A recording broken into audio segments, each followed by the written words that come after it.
Gang আতঙ্কিত হতে শুরু করল। কেন সবকিছু এত অদ্ভুত? পাগলের মতো একজন মহিলাকে এড়িয়ে আসার পরপরই সে আরও অদ্ভুত একটি দৃশ্যের সম্মুখীন হল। সামনে একটি ডিজিআই ড্রোন দ্রুত তার দিকে উড়ে আসছিল, আর ড্রোনটি যেন 11। ভয়ে গ্যাং দ্রুত গাড়ি ঘুরিয়ে অ্যাক্সিলারেটরে চাপ দিল। 11-এর রিড পেপার আকাশ থেকে চারদিকে ছড়িয়ে পড়ছিল। গ্যাং নিজেও জানত না সে কি নিয়ে ভয় পাচ্ছিল, শুধু এই অদ্ভুত ঘটনা থেকে দ্রুত মুক্তি পেতে চেয়েছিল। অন্যদিকে স্কট তার বন্ধুর বাড়িতে গাড়ি চালিয়ে গেল, কিছু দরকারি খবর জানতে চাওয়ার আশায়। গাড়ি থেকে নামার আগে সে তার স্ত্রীকে পাঠানো মেসেজগুলি দেখল। ব্যতিক্রমহীনভাবে সবগুলি মেসেজই পাঠানো ব্যর্থ হয়েছিল। সে সতর্কতার সাথে তার বন্ধুর বাড়ির দিকে গেল। দেখা গেল প্রধান দরজা তালাবদ্ধ ছিল না। বাড়ির ভেতরে ঢুকে সে প্রচুর পানির দাগ দেখতে পেল, যেন সমুদ্রের পানিতে ধুয়ে গেছে।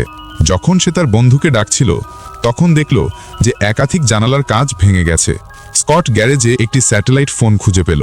এই জিনিসটি উন্নত প্রযুক্তির, মোবাইল সিগন্যাল না থাকলেও কল করা যায়, কিন্তু স্কট বেশ কয়েকবার চেষ্টা করেও স্যাটেলাইট ফোনেও কোনো সিগন্যাল পেল না।